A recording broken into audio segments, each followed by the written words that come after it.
ঠিক আছে, তো আমরা আজকে কেন এলো না এই কবিতাটা আমরা পড়ব। এটা ক্লাস 12-এর সেমিস্টার 4-এর অন্তর্গত এবং আমরা সাজেশন দিয়েছি আমি এর আগে বাংলা একটা। দেখো, যারা সায়েন্স নিয়ে পড়াশোনা করছো বা যারা কলা বিভাগেও পড়িছো তাদের ক্ষেত্রেও একটা সুবিধা কি, দুটো কবিতার থেকে একটা কোশ্চেন দেবে সেমিস্টার পরে। তাহলে আমি সেক্ষেত্রে তুমি যে কোনো দুটো কবিতা চয়েস করতে পারো। তো আমি কেন এলো না সুভাষ মুখোপাধ্যায় আর প্রার্থনা রবীন্দ্রনাথ ঠাকুর, এই দুটো কবিতা আমি আলোচনা করব। দেখো, আলোচনাটা এভাবেই করবে যাতে করে আমি সমস্ত প্রশ্ন উত্তর এখান থেকে সঠিক করতে পারি এবং উত্তর লেখার স্টাইলও আমি এখানে বলবো ক্লাসটাতেই। কী করে তুমি উত্তর শুরু করবে, কী করলে উত্তরটা আরও ভালো হয় সেটাও বলবো। সুভাষ মুখোপাধ্যায়, আমরা জানি বন্যেরা বনে সুন্দর শিশুরা মাতৃ করে, এই বিখ্যাত লাইন আমরা কে না জানি, এটা ভাব সম্প্রসারণও দেই। সেই লাইনটা স্রষ্টা, সেই লাইনটার যে একটা উজ্জ্বল লাইন যার কলম থেকে আবিষ্কৃত হয়েছিল তিনি হচ্ছে সুভাষ মুখোপাধ্যায়। ফুল ফুটুক না ফুটুক আজ বসন্ত। কেন এলো না আমাদের যে পাঠ্যপুস্তকের অন্তর্গত সেমিস্টার 4-এর জন্য এই কবিতাটা নামকরণ হয়েছে কেন এলো না। অর্থাৎ একটা জিজ্ঞাসা চিহ্ন আছে, একটা আক্ষেপ আছে কবিতাটা শেষে, কেন এলো না, কেন এলো না, একটা জিজ্ঞাসা আছে ব্যাপার। নামকরণটা ওইরকম টাইপের, আমরা কবিতাটা পড়লেই তার কারণ বুঝতে পারবো। 1919 সাল থেকে 2003 সালের কবিতা, অর্থাৎ স্বাধীনতা দেখিয়ে গেছে। তার জীবনের মধ্য গগনে স্বাধীনতা হয়েছিল দেশটা, ঠিক তার পরিবর্তন প্রচুর পাইছে, বিপ্লব প্রচুর পাইছে কবিতার জীবনে। এবং তার এই ভাবধারা, সাধারণ মানুষ, কবি একজন সাদামাটা মানুষ, সেই সাদামাটা মানুষের মনকে বিপ্লব, বিদ্রোহ, ধ্বংসলীলা, আন্দোলন, জুলুমবাজি এইসব প্রভাবিত করে। এবং সুভাষ মুখোপাধ্যায় কবিকেও প্রভাবিত করেছিল এইসব সমাজের সেই সময় যুগোপযোগী যে ঘটনাগুলো প্রভাবিত করেছিল। তার যে সরল সাদা জীবনের উপর এগুলো কঠোরভাবে প্রভাব বিস্তার করেছিল এবং তারই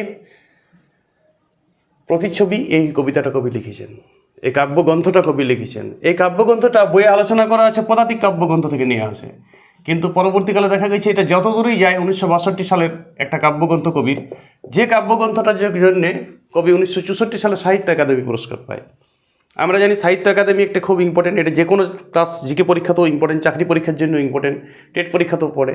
সাহিত্য একাডেমি দেওয়া শুরু হয় প্রথম 1954 সালে স্বাধীনতার পর। গোটা ভারতবর্ষের এটা প্রাইজ। সাহিত্য একাডেমি 1954 সাল থেকে দিতে শুরু হয়। প্রথম সাহিত্য একাডেমি বাংলাতে পাইছিল জীবনানন্দ দাস 1954, ফির 1955-তে পেয়েছিল তারাশঙ্কর বন্দ্যোপাধ্যায় গণদেবতা লেখার জন্য। তো ইনি পেয়েছিলেন একটু পরে 1964 সালে এবং এই যত দূরেই যায় কাব্যগ্রন্থটার জন্যই পেয়েছিল। তারই একটা কবিতা হচ্ছে কেন এলো না। তো দেখি আমরা কবিতাটা পড়ি এবার। আর কিছু নাই, পদাতিক কবি সুভাষ মুখোপাধ্যায় সম্বন্ধে যাই বলা হোক, পদাতিক কবি সুভাষ মুখোপাধ্যায়। যেমন বিভিন্ন বিশ্বকবি আছে, বিদ্রোহী কবি আছে, কিশোর কবি আছে, তেমনি এর উপমা হচ্ছে পদাতিক কবি। একে পদাতিক কবি বলা হয় না, পদাতিক কবি সুভাষ মুখোপাধ্যায়ের কোনো একটা যদি লাইন তুলে এই লাইনটি আর স্বর্ণোজ্জ্বল উদ্ধার ওই কবিতা থেকে, যার মূল কাব্যগ্রন্থ অবশ্যই মনে রাখতে হবে যত দূরেই যায় 1962। ঠিক আছে,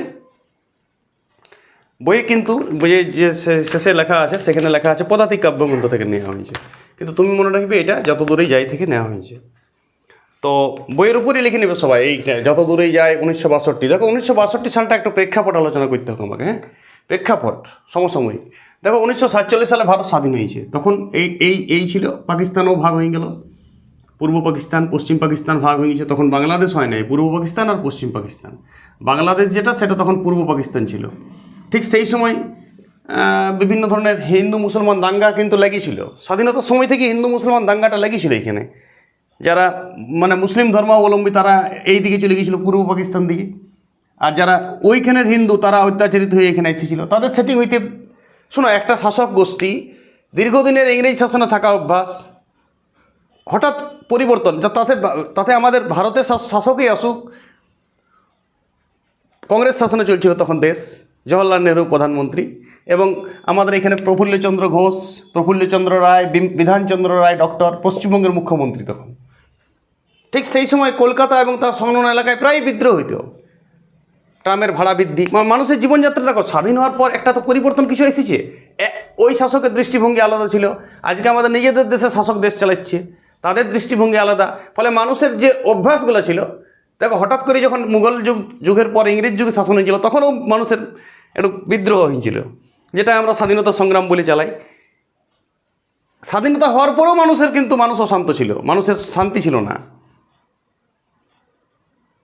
ঠিক আছে, স্বাধীনতার হওয়ার পরেও মানুষের মধ্যে তখনও সমাজ ব্যবস্থার মধ্যে সৌন্দর্য আসে নাই, তখনও সমাজ ব্যবস্থার মধ্যে শান্তি শৃঙ্খলা আসে নাই।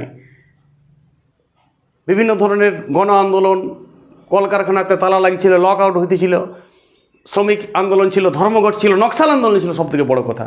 যেখানে সেখানে বোমাবাজি চলত, পুলিশরাও তাদের দমনমূলক নীতি কাজে লাগাইতো। যেখানে সেখানে যুবক সম্প্রদায় দিনে ঘাটে, যেখানে সেখানে বিপ্লব, বিদ্রোহ, ব্যানার, এইসব মানে দিক বিদিকের মধ্যে একটা টালমাটাল, মানে উত্তাল সমাজ, রাস্তাঘাট, পথঘাট দুর্গম, ভালো ছিল না পরিবেশ প্রকৃতি। সেই দুর্গম প্রাকৃতিক যারা চাকরি বাকরি চাকরিজীবী ছিল, কলকারখানার শ্রমিক ছিল, তারাও ন্যূনতম বেতনের জন্য আন্দোলন করত। শ্রমিক ধর্মঘট ছিল। তখনও কৃষিকার্যে উন্নত হয় নাই, সবুজ বিপ্লব আসে নাই তখনও। ইন্দিরা গান্ধীর সময় সবুজ বিপ্লব এসেছিল তখন। তাহলে কৃষিক্ষেত্রেও মানে ফসলের খাদ্যাভাব ছিল মানুষের মধ্যে, অন্নাভাব ছিল, অর্থাভাব ছিল, নিরাপত্তার অভাব ছিল সর্বোপরি মানুষের। রাস্তাঘাট, পথ আজকের মতন সুগম পথ ছিল না। জীবনযাত্রার মান এত সহজ, এত শান্ত স্নিগ্ধতা ছিল না। সেই চরম পরিস্থিতিতে প্রতিটা ফ্যামিলির হিসাব নিকাশ করে চলা উচিত ছিল, প্রতিটা সমাজকে হিসাব নিকাশ করা ছিল। যে কোনো সময় নিজের জীবন বিপন্ন হয়ে যেতে পারে, সেই এক পরিবেশ প্রকৃতি। দীর্ঘ 200-300 বছর ইংরেজ শাসনের একটা বিপ্লব ছিল, বিদ্রোহ ছিল। ঠিক স্বাধীনতা কাঙ্ক্ষিত যেটা মানুষের ছিল, সেই আকাঙ্ক্ষা পূর্ণ হয়ে গেছে সবার, আমরা স্বাধীন হয়ে গেছি। কিন্তু স্বাধীনতার পরেও সমাজ গঠন, নিরাপত্তা সমাজে এখনও প্রতিষ্ঠিত হয়েছিল নাই।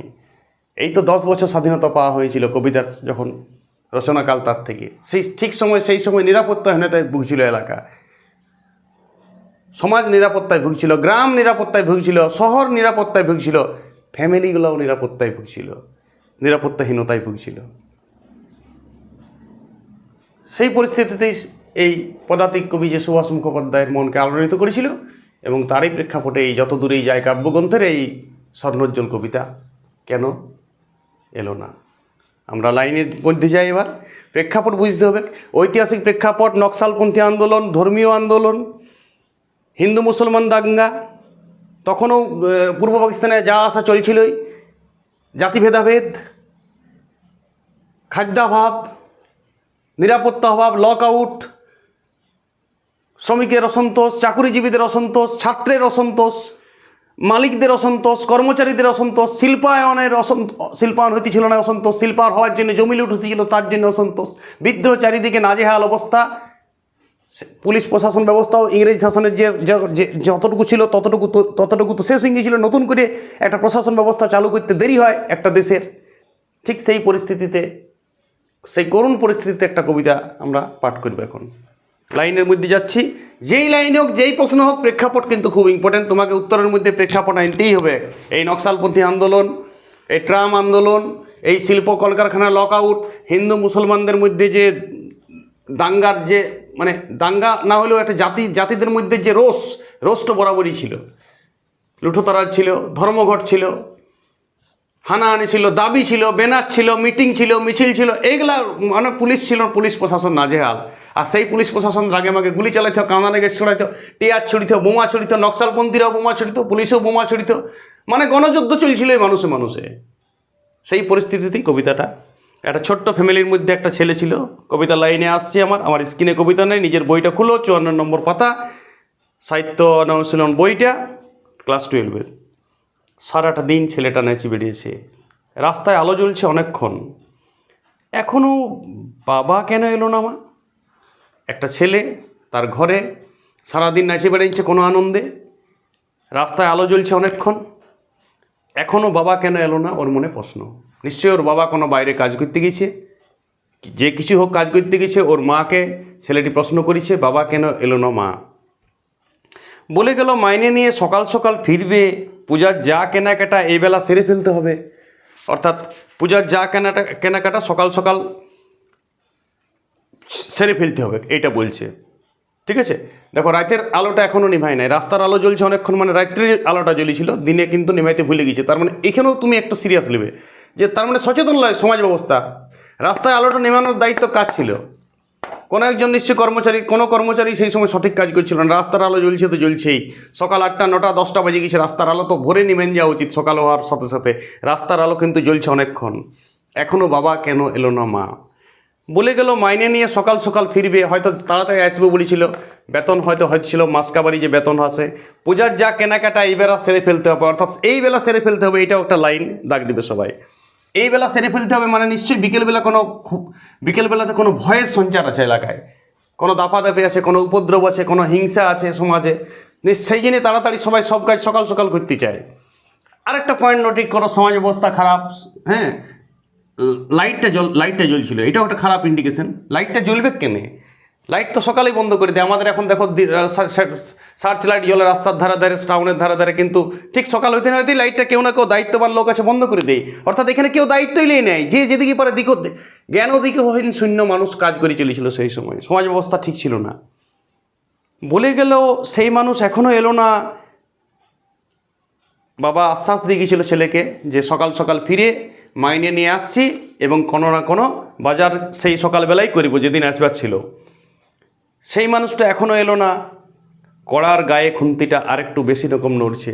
যখনই ওর মাকে প্রশ্ন করেছি যে মা কেন এলো না, তখন ওর মা কড়াইয়ে কিছু করছিল, সেই কড়াইয়ের খুন্তিটা ওর মায়ের খুব জোর নাড়ানাড়ি করছে, ট্যাং ট্যাং খ্যাটাক খ্যাটাক। মাও অর্থাৎ এই কথাটাতে বিচলিত, ছাত্রের মানে শিশুর বা সন্তানের এই কথাতে মাও কিন্তু বিচলিত, কিছু উল্লাসে কিছু ত্রাসে। একটা কবিতার লাইন আছে, আধা ত্রাসে আধা উল্লাসে। এখানেও ওর মা আধা ত্রাস আছে, অর্থাৎ মায়ের একটু যথেষ্ট বোধ আছে। বাচ্চাটার হয়তো নবকৈশোর, সদ্যপ্রাপ্ত কৈশোর হয়তো বাচ্চাটার 9-10 বছর বয়স হতে পারে, 11 বছর বয়স হতে পারে, কবিতায় উল্লেখ নাই, আমি অনুমান সাপেক্ষ বলছি, তোমরা অনুমান সাপেক্ষ ধরো। প্রশ্ন যখন করেছে, আনন্দ যখন এসেছে ব্রেনে, খুব বাচ্চাও নয়, আর ঠিক ম্যাচুরিটিও আসে নেই বাচ্চাটার, কিন্তু মায়ের তো ম্যাচুরিটি এসে গেছে। মা জানে সমাজ ব্যবস্থা খারাপ, দেশের অবস্থা খারাপ, অন্য কোনো দিন হয়তো এত দেরি করে না, তখন মায়ের মনে একটা আধা ত্রাস আছে, আধা উল্লাস আছে। উল্লাস মানে আনন্দও আছে কিছুটা, যে টাকা নিয়ে আসবে, ছেলের বাজার হবে, পূজার বাজার হবে, পূজার কেনাকাটা হবে, এই একটা উল্লাস আছে, লালসা আছে। মায়ের জন্য হয়তো কিছু আনবে, সেই জন্য মা আনমনা হয়ে গেছে। বাবার যেই স্বামীর কথাটা বলেছে ছেলে, সেই ওর মা খুন্তিটা নাড়িছে তো নাড়িছেই, মানে আনমনাভাবে খুন্তি নেড়ে চলেছে। প্রয়োজনে অপ্রয়োজনে অত খুন্তি নাড়ার নাই, তাও খুন্তি নেড়েছে।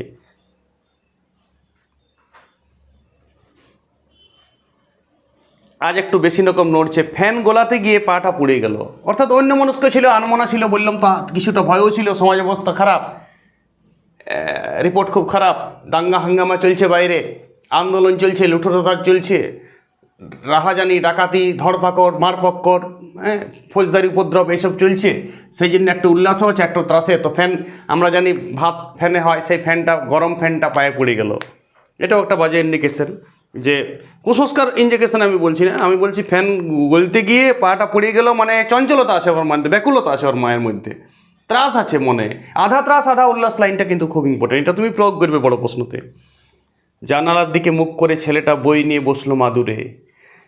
দেখো, পয়েন্ট টু বি নোটেড, ছেলেটা কিন্তু বই নিয়ে বসেছে যেখানে, সেই দিকে না, আজকে জানলার দিকে মুখ করেছে। মানে মা বললো হয়তো পর এখন আসবে একটু পরে, মা কিছু নেপথ্য কথা হয়েছে এদের তার মধ্যেই, যেটা কবিতার মধ্যে উল্লেখ নাই। মা ছেলেটা যেই প্রশ্ন করেছিল, মা বলছে আচ্ছা তাই দেখো তুই পড়িতে বসে একটু, পর পড়িতেই বাবা চলে আসবে। তখন ছেলেটি কিন্তু সেই যে পথে বাবা আসে সেই পথের দিকে, জানলাটার দিকে মুখ করে মাদুর পাড়িতে পড়তে বসছিল। সামনে ইতিহাসের পাতা খোলা, খুব ইম্পর্টেন্ট, এই লাইনটা তুলতে পারে, সামনে ইতিহাসের পাতা খোলা। তখনকার ইতিহাস কেমন ছিল, এই প্রেক্ষাপটটা লিখতে হবে, ঠিক আছে? ইতিহাস বড়ই নগণ্য, সদ্য স্বাধীনপ্রাপ্ত কংগ্রেস শাসিত ভারতবর্ষ, আমাদের রাজ্যেও তখন কংগ্রেস চলছে। সেই সময় বিধানচন্দ্র রায়, প্রফুল্লচন্দ্র ঘোষ, এই সব মুখ্যমন্ত্রীর রাজ্যে এসছে। দেখো, ইংরেজ শাসন, সদ্য ইংরেজ শাসনের একটা দাপট ছিল, সেই দাপটটা চেঞ্জ করে ভারতীয়দের দায়িত্ব এসেছে। সবাই এক্সপিরিয়েন্স নয়, ভারতীয় তখন এক্সপিরিয়েন্স নয়, শাসন পাই গেছে, এক্সপিরিয়েন্স নয়, কী করে চালাইতে হয় দেশ সবাই বুঝে ওঠে না। ফলে দেশের যে কর্মচারী তারাও অন্য শাসনের হাত থেকে অন্য শাসন গেলে ওইটা মানায় নিতে বা সেটিং হইতে বা ওইটা অভিযোজন হইতে কষ্ট হয়, দেরি হয়। যে কোনো দেখবে একটা শাসক, কংগ্রেস হারিয়ে গেল, বিজেপি আসলেই একটা নতুন কিছু নিয়ম প্রয়োগ হয়। বিজেপি হারিয়ে গেল, কংগ্রেস ছিলাইলে একটা নতুন কিছু নিয়ম প্রয়োগ হয়। তখন সাধারণ মানুষের একটু বিদ্রোহ ভাব চলে আসে। সবসময় বিদ্রোহ, বিপ্লব, এইসব ভাব আসে ভারতীয়দের মধ্যে, এটা বেশি, পৃথিবীতেও আসে এটা। গণবিপ্লব, গণ আন্দোলন, অসন্তোষ, শ্রমিক অসন্তোষ, শিক্ষক অসন্তোষ, ছাত্র অসন্তোষ লাগিয়েছে, ব্যানার আন্দোলন হয়ে হোক বা, আর তখন শাসক এটাকে দমন নান যদি করতে পারে তখন গুলিগোলা, লুঠতরাজ। আর এক শ্রেণীর মানুষ অভিজাত সম্প্রদায়, অনেক ধনে ভরা, যাদের ধন নাই তারা ওই নকশালবাদ, কাড়ি খাবো, বড় লোকদের জিনিস কাড়িয়ে নেবো, কলকারখানার জিনিস কাড়িয়ে নেবো, মালিক শ্রেণীর খুন করব, এই রকম পরিস্থিতি। তখন যারা প্রশাসন তারা রাস্তার যে কোনো লোক পেলেই মেরে দিত, ভাবিত এই কোনো হয়তো নকশালপন্থী, অনুমান সাপেক্ষ। আর নকশালগুলাও পুলিশকে বোমা মারত, হ্যান করতো। এই রাস্তাঘাটে এইসব পরিস্থিতি ছিল 1950 থেকে শুরু করে একদম 62-75 সাল অবধি। তারপরে ইন্দিরা গান্ধীর শাসনকাল থেকে আস্তে আস্তে প্রশাসন মজবুত হয়েছে, দিনের পর দিন আস্তে আস্তে প্রশাসনটা, মানে আমাদের যে দেশের প্রশাসনটা মজবুত হয়েছে। ইংরেজ শাসনের অবসান এবং ভারতের শাসন প্রতিষ্ঠার সূচনাকাল কিন্তু বড়ই করুণাদায়ক সাধারণ মানুষের জীবনযাপনের ক্ষেত্রে ছিল। ঠিক আছে, ছেলেটা বই নিয়ে আসলে সামনে ইতিহাসের পাতা খোলা অর্থাৎ ওই পরিস্থিতির কথা বলছে যে ইতিহাসে ইয়ার আগে কি অনেক মানুষ হয়তো মরে গেছে, এলাকার অনেক মানে সাধারণ মানুষ মরে গেছে, যাদের কোনো অপরাধ ছিল না, নিরপরাধ মানুষের হত্যা হয়েছে, নিরপরাধ শিশুর হত্যা হয়েছে, এরকম হয়েছে। ঘড়িতে টিক টিক শব্দ, কোনো কিছুর ওয়েট করতে গেলে, কোনো কিছু নিস্তব্ধতা থেকে গেলে দেখবে ঘড়ির আওয়াজটাও টিক টিক শব্দ, অর্থাৎ ঘড়িটা আগাইছেই নেই, সময় যেমন স্তব্ধ হয়ে গেছে এমনি মনে হচ্ছে। তার জন্যই ঘড়ির টিক টিক শব্দ আমরা বলি। আমরা কোনো কিছু ভালো যদি চিন্তা করি তাহলে আমাদের সময়টা আগাইতেই চাই নেই, মানে আমাদের ওয়েট করতে, এই সময়টাও পার হয়ে বাবা আসবে সেই সময়টা চাইছি আমি, ফলে ওই সময়টা আর পার হচ্ছে না। সেই ঘড়ির টিক টিক শব্দটা এখানে নেওয়া হয়েছে। কলে জল পড়ছে অর্থাৎ নীরবতা আছে, এখানে নীরবতা আছে। মা আর ছেলের মধ্যে কোনো কথা নাই, দুজনেই, মা একটা নতুন অভিজ্ঞতা নিয়ে ভাবছে, ছেলে অনভিজ্ঞতা নিয়ে ভাবছে, যে ছেলের ভাবনায় কিছু নাই, বাবা আসবে মাইনে আনবে। মায়ের কিন্তু ভাবনা অন্য আছে, সমাজ পরিস্থিতি মা সেই সময় জানে, মায়ের মনে সবই আছে, মা ইতিহাসটা ভালোই জানে, ওই তার 15-20 বছর আগের ইতিহাসটা। সেই জন্য মায়ের মনের মধ্যে আছে ত্রাস, একটু উল্লাসও আছে। ছেলের মনের মধ্যে শুধু উল্লাসই ছিল সেই সময়। ঠিক আছে, ও বাড়ির পাঁচিলটা থেকে লাফিয়ে নামলে একটা গোফালা বিড়াল। দেখো, এই ভাতে পায়ে ফ্যান পড়া, একটা বিড়াল আসা, এগুলো সব মানে আমরা বলি অঘটন, বিড়াল রাস্তা কেটে দেওয়া, হ্যাঁ, কালো বিড়ালের রাস্তা কেটে দেওয়া একটা অঘটনের সংকেত। তো সেই অঘটনের সংকেতগুলো কবি আনার জন্যই বিড়াল শব্দটাকে নেওয়া হয়েছে, যে পাঁচিল থেকে একটা গোপালা বিড়াল নেমে এলো। এইসব জিনিসগুলো মানে ছোটোখাটো ঘটনা ঘটছিল, যেটা মানে আর 5 দিন ঘটে, তেমনি একটা ঘটনা ঘটছিল। নতুন কিছু সেই সময় কথোপকথন হয় নাই। বাপের আদরে মাথা খাওয়া ছেলের মতো হিজিবিজি অক্ষরগুলো একগুয়ে অবাধ্য। ঠিক আছে, সেই সময় আর মানে হিজিবিজি অক্ষর, ওই লেখা জেলা আছে, বই পড়া আছে আর মাদুর পাতা, কিন্তু লেখা কোনো পড়তে পারছে না। দেখবি আমাদের ক্ষেত্রে এটা হয়, দেখবি কোনো সময় এখানে বই আছে আমি কোনো লেখা কোনো বুঝি না, আমি সেই বইটা আমার চোখের সামনে আছে, চোখের লেখাও আমি দেখি না, বইয়ের লেখা অন্য কোনো মনের কল্পনা আছে। বাবা আসবে, বাজার করতে যাবো, বাজার পাকে নিয়ে চলে যাবো, বাবা খুব ভালোবাসে, হ্যাঁ, আদরে আমাদের মাথা খাওয়া ছেলের মতো হিজিবিজি অক্ষরগুলো একগুয়ে, মানে মনে হচ্ছে যে হিজিবিজি অক্ষর এগুলো সব একগুয়ে, এগুলার ভালো লাগছে না আর কি আর পড়তে সেই সময়, অর্থাৎ পড়ার মন নাই একদম। এইটুকুই বলতে চাইছি এখানে। যতক্ষণ পুজোর জামা কেনা না হচ্ছে নড়বে না, মানে পূজার জামাও কিনবেই, সামনে পুজো, তার এই জন্য ছিল অধীর আগ্রহী। বাবাও গিয়েছে কাজ করতে, কাজ শেষে মাইনে নিয়ে এসে কথা দিয়েছিল এই বেলা বাজার করতে যাবো, এটাও কথা বলছিল। এখনও বাবা কেন এলো না মা? রান্না কোন কালে শেষ, গা ধোয়াও সারা, মা এখন বুনতে বসে, রান্না বান্না করে চান টান করা হয়ে গেছে, সবাই ওয়েট করছে বাবা আসবে। মা এখন কোনো বুনতে বসেছে, হয়তো কোনো কাপড়ের কাজ বা হাতের কাজ কোনো করছে, বা সোয়েটার কিছু বুনছে। কেবলই ঘর ভুল করছে, দেখবে কাঁটা দিয়ে যখন উল বুনে না, ঘর থাকে 1 ঘর 2 ঘর, তো ঘরটা ভুল করে, মানে উল বুনে অন্যদিন ভালো, কিন্তু আজকে মা বললাম না একটা অনমনা আছে, এত দেরি করে না ওর স্বামী কোনো দিন, আজকে ওর স্বামী দেরি করছে, তাহলে ওর মনে একটু কোনো একটা ভয়ের সঞ্চার হচ্ছে। এবং খুট করে একটা শব্দ, ছিটকিনি খোলার, কে একটা মা আমি খোকা, অর্থাৎ ছেলেটা কিন্তু আর ওই মাদুর পেটে জানলা থেকে ভাড়ার ওর ওয়েট করার তার মানসিকতা ছিল না, ওরা বাইরে বার হয়ে গেল এবং জানলাটা খুলিছে, মানে দরজাটা, ঘরের যেটা লক করা মেন দরজা সেটা খুলিছে ছিটকিনিটা। মা তখন ছিটকিনি শব্দ পাই, কে বলেছে? মা বলেছে আমি খোকা, এই ছেলে বলেছে আমি খোকা। গলির দরজায় ছেলেটা দাঁড়িয়ে এখনও রেডিওর খবর বলছে, মানুষটা এখনও এলো না, মানুষটা এখনও কেন এলো না? রেডিওতে, অর্থাৎ রেডিওতে খবর চলছিল সেই সময়, কোনো রেডিওতে যে খবরগুলো চলছিল সেই সময় ওই খবরগুলো এই খবরগুলোই মা শুনে শুনে অভ্যস্ত হয়ে গেছে, অভিজ্ঞতা বাড়িয়েছে। ছেলেটা অত খবর বুঝে না, কৈশোর ছেলে, অত কিছু বুঝে না, সমাজ কী হয়েছে, দেশ কী হয়েছে, দেশে কী চলে গেছে, যুদ্ধ বিগ্রহ, আন্দোলন আস্ফালন, এত সব ছেলেটার মনে, শিশু মনকে গ্রাস করে নেয়। শিশু মন অতীব সরল, সাদা সিধা হয়, সে সাথে পাছেও থাকে না, সে সমাজ, দেশ, দরিদ্র, ইতিহাস এইসব মনে রাখে না। তার মনে শুধু আবদার, আমি এই চাই, একটা শিশু মনে যে আকাঙ্ক্ষা, আবদার, সেইটুকু নিয়েই সেই বাইরে গেছে। কিন্তু রেডিওতে বিভিন্ন ধরনের খুন, লুঠতরাজ, হ্যাঁ, অর্থাৎ সমাজ যে ভালো অবস্থায় নাই সেই খবরগুলো প্রতিদিনের খবর ছিল সেই সময়। মানুষটা কেন এখনও এলো না? একটু এগিয়ে দেখবে বলে ছেলেটা রাস্তায় পা দিল। ছেলেটা দেখতে গেছে বাবা কেন আসছে না, ও আগাই গেছে। মোড়ে ভিড়, অর্থাৎ দূরে দেখাচ্ছে একটা মোড়, ওদের ঘরটার সামনের থেকে একটু দূরে দেখতে পাচ্ছে হয়তো এইখানে ওদের বাড়িটার সামনে দাঁড়িয়ে গেছে, এইখানে হয়তো এই রাস্তাটার ধারে এখানে মোড় আছে, সেই মোড়টার ধারে দেখছে আলো জ্বলছে পুরা। এইখান থেকে লক্ষ্য করছে ও গলিটার থেকে আস্তে আস্তে আগাইছে। একটা চিত্রপট কল্পনা অবশ্যই করবে। ছেলেটা রাস্তায় পা দিল, মোড়ে ভিড়, একটা কালো গাড়ি। কালো গাড়ি বলতে এখানে কি মানে কবি গাড়িটা অন্ধকারে ওর ঠিক ঠাওর করতে পারছে না, দূরে আছে। আর কালো গাড়ি মানে অর্থাৎ মৃত্যুর গাড়ি, ঠিক আছে? এই ইন্ডিকেট, কালো মানে একটা অঘটনের গাড়ি, একটা মানে খারাপ সংকেত দিচ্ছে। এই খারাপ সংকেত হচ্ছে কালো বিড়াল, ভাতের ফ্যান পড়ে গেছে পায়ে, আর এই কালো গাড়ি। কবি এখানে সাদা গাড়িও বলতে পারতো, শুধু গাড়িও বলতে পারতো, কালো গাড়ি ইন্ডিকেশন দিচ্ছে। এটা মানে খুব একটা বাজে পরিস্থিতি, একটা বাজে সূচককে কবি ইন্ডিকেট করেছে যে কালো গাড়ি, ঠিক আছে? ছেলেটা রাস্তায় পা দিল, মোড়ে ভিড়, একটা কালো গাড়ি, আর খুব বাজি ফুটছে। বাজি মানে এখানে বাজি লয়, বোমা বাজি অ্যাকচুয়াল, ঠিক আছে? কিন্তু এখানে ছেলের অ্যাঙ্গেল থেকে দেখা হয়েছে জিনিসটা। ছেলে তো আর কিছু ভাবে নাই, হয়তো দেওয়ালির ফটকা ফুটছে, হয়তো কোনো বিসর্জন হয়েছে, এইসব ভাবনা, কারো বিয়ে বাড়ি হচ্ছে, ছেলে কিন্তু শুভ ভাবছে। কিন্তু কালো গাড়িটা এখানে অশুভ সংকেত দিচ্ছে কিছু। কালো বিড়ালটাও অশুভ সংকেত দিয়েছিল, গোপালা বিড়ালটা।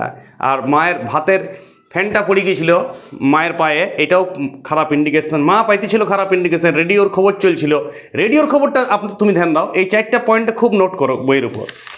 এক হচ্ছে ভাতে ফ্যান পড়ে গিয়েছিল পায়ে, গোপালা কালো বিড়াল, আর রেডিওর খবর চলছে। রেডিওর খবর কী চলছে যদি প্রশ্ন পড়ে, রেডিও সেই সময় প্রতিনিয়ত খারাপ খবর। আজকে এতজন মূল্য, আজকে অতজন মূল্য, আজকে ওই দাঙ্গা হইলো, আজকে এত মানুষের বোমা পড়ে গেছে, এত মানুষের ঘর পড়ে গেছে, এত মানুষ উদ্বাস্ত হয়ে গেছে, এত মানুষ ভিটামাটি ছাড়া হয়ে গেছে, এত মানুষের ফাঁসি হইলো, এতজন পুলিশ মারা গেল। এই খবর ছাড়া আর কোনো খবরই ছিল না সেই সময়। সেই রেডিওর খবর কিন্তু সবাই অধীর আগ্রহ শুনতো, যারা বড়, যারা সিনিয়র, যারা অভিজ্ঞ, মা টাইপের, যারা একটু প্রাপ্তবয়স্ক টাইপের। আর এই ছোটো ছেলা, এই বাচ্চা ছেলা, এই সদ্যজাত কিশোর ঘর থেকে বাইরে বেরোতে পারে, একটু আগায় যেতেও পারে, তার মানে ছেলেটার বয়স একদম 7-8 হতে পারে না। ছেলেটার বয়স অনুমান সাপেক্ষ 11-12 এরকম, অনুমান সাপেক্ষ, কবিতায় কোথাও উল্লেখ নাই, গোটাটাই অনুমান সাপেক্ষ। সদ্য কৈশোর বয়স প্রাপ্ত হয়েছে ছেলেটা হয়তো, ঠিক আছে? কথাবার্তা বুঝতে পারে, বাবার বইও পড়ে একটু, ঠিক আছে? মাকে প্রশ্নও করে বাবা সম্বন্ধে। কিন্তু দেশ, সমাজ, রাজনীতি, হত্যালীলা, এইসব ওর মনে এখনও দানা বাঁধে নাই, ঠিক আছে? তো তার কারণে ও সবসময় বোমাবাজি ভাবছিল। ও মোড়ে ভিড় দেখে উৎসাহিত হয়েছিল এবং উৎসাহ দেখে মোড়ের দিকে আগান যেতেছিল। কিসের পুজো আজ? এটা পুরাটাই মনে, এই লাইনটা খুব ইম্পর্ট্যান্ট। কিসের পুজো আজ? দেখো, শিশু মন একদিকে ভাবছে, মায়ের মনে কিন্তু পুজো শুধু ভাব নাই। মা জানে আজ পুজো হইতে পারে না, সেটা তার মানে অতীব শিশু। পুজো, দুর্গা পুজো তো হয় না, দুর্গা পুজোরই তো বাজার করতে যাবে, তাহলে আজ কিসের পুজো ছিল? ছেলেটা ইন্ডিকেশন করতে লাগছে, কিন্তু ইন্টারেস্ট আছে ওর যে কিসের পুজো। পুজো ভাবিছেও শিওর, ও তো এমন হবে না যে কিসের দাঙ্গা বা কিসের লুঠোতারাজ, কিসের যুদ্ধ চলছে, কিসের মারপিট চলছে, কিসের গুলিগোলা চলছে, এইসব ভাবে নাই ও সিম্পল, সরল, সাদা মন একটা শিশুর। ও বলিছে, ভাবিছে কিন্তু কিসের পুজো, পুজো তুজোই হবে। ও ভাবিছে কোনো শুভ কিছু ঘটছে ওইখানে, যার জন্য মানুষ আনন্দে বোমা ফাটাচ্ছে, আনন্দে লাইটে ঝলকানি আসছে। ও আদৌ ভাবে নাই যে এখানে বোমাবাজি চলছে, এখানে গুলিগোলা চলছে মোড়টার পাশেই। এইটা কিন্তু বাস্তবটাও বুঝতে পারে নাই, কারণ পরিস্থিতি, পরিবেশ শিশু মনকে অত নাড়া দেয় না। শিশু মন তাৎক্ষণিক ভাবে, তখনকার কথা তখন ভাবে। আর যদি কিছু চাওয়া পাওয়া, আনন্দ থাকে, সেইগুলো ভুলে না শিশু মন। বাবার কাছে যদি কিছু আবদার থাকে, মায়ের কাছে যদি আবদার থাকে, কোথাও বেড়াইতে নিয়ে যাবার কথা থাকে, কিছু কিনে দেবার নেশা থাকে, সেইগুলো শিশু মন মনে রাখতে পারে। বাকি শিশু মন সমাজ, রাজনীতি, পরিস্থিতি, নিরাপত্তাহীনতা এইসব মনে থাকে না শিশু মনের। ছেলেটা দেখে আসতে গেল, বাস কিসের পুজো আজ এই ভাবতে ভাবতে ছেলেটা একটু আগে গেল। তারপর অনেক রাত্রিরে বারুদের গন্ধে ভরা রাস্তা দিয়ে অনেক অলি গলি ঘুরে মৃত্যুর পাশ কাটিয়ে বাবা এলো। অর্থাৎ ওর বাবা ছিল অভিজ্ঞ লোক। ও যখন কাজে বেরিয়েছিল তারপর সেদিন হয়তো অনেক দাঙ্গা হয়েছিল। কী কারণে দাঙ্গা আমি প্রেক্ষাপটে শুরুতে বলেছি। হতে পারে সেটা কোনো জাতিতে জাতিতে দাঙ্গা, হতে পারে সেটা শ্রমিক মালিক দাঙ্গা, হতে পারে পুলিশ প্রশাসনের সঙ্গে সাধারণ মানুষের দাঙ্গা, হতে পারে কোনো নকশালপন্থী আন্দোলনের দাঙ্গা, হতে পারে কোনো লকআউট বা ধর্মঘটের আন্দোলন, হতে পারে ট্রাম বাসের ভাড়া বৃদ্ধির বিরুদ্ধে আন্দোলন, শিল্প কারখানা লকআউটের বিরুদ্ধে আন্দোলন, হতে পারে ন্যায্য মজুরি পাওয়ার জন্য আন্দোলন, নানান কারণে আন্দোলন হতে পারে। প্রত্যেকটা আন্দোলনই ওই 1960-62 সময় সমাজে অষ্টপৃষ্ঠে চলতেছিল। শাসন ব্যবস্থা তখনও কঠোর হয় নাই, শাসন ব্যবস্থা মজবুত হয় নাই, শান্তি শৃঙ্খলা ছিল না সমাজে। প্রতিটা মুহূর্তেই মানুষের মৃত্যুর ভয় নিয়ে ঘর থেকে বাইর হইতে হইতো। সেই পরিস্থিতিতে বাবা কিন্তু বুঝেছিল পরিস্থিতি খারাপ, সেই জন্যেই ও হয়তো লুকিয়েছিল কোথাও বা অন্য কোনো রাস্তা দিয়ে ব্যাক প্রসেসে ভয়ে ভয়ে মৃত্যুকে হাতে নিয়ে নিজের স্ত্রী এবং সন্তানকে কথা দিয়ে আছে সেই কথার রক্ষার্থে ঘরে কিন্তু আসতে পারিছে। জীবনযুদ্ধে জয়ী হয়েছে ওর বাবা, ওর প্রাণহানি হয় নাই। এই বিপদসংকুল পরিস্থিতি তো নিজেকে ঠিক বাঁচাই এনেছে সংসারের জন্য, সমাজের জন্য, দেশের জন্যে।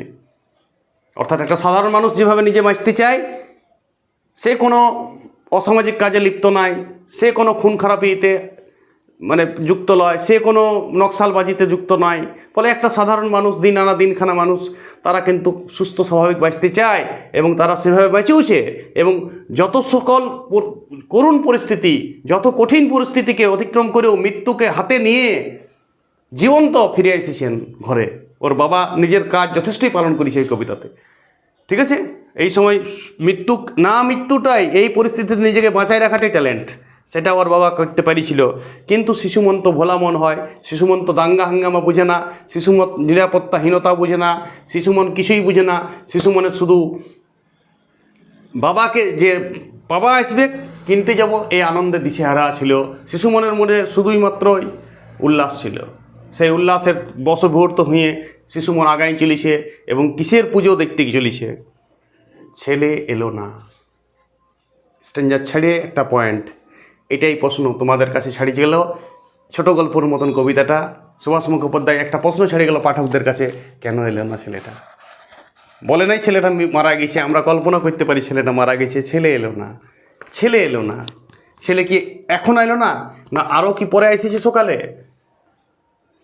ছেলে কি রাস্তার আতশবাজিতে বিলীন হয়ে গেছে, আনন্দে আরও আনন্দে উৎসাহিত হয়ে গেছে? বাবা এসে গেছে ব্যাক প্রসেসে, সেটাও খবরই পাই নাই, না বাবাকে খুঁজতে আরও দূর দূরান্তে চলে গেছে?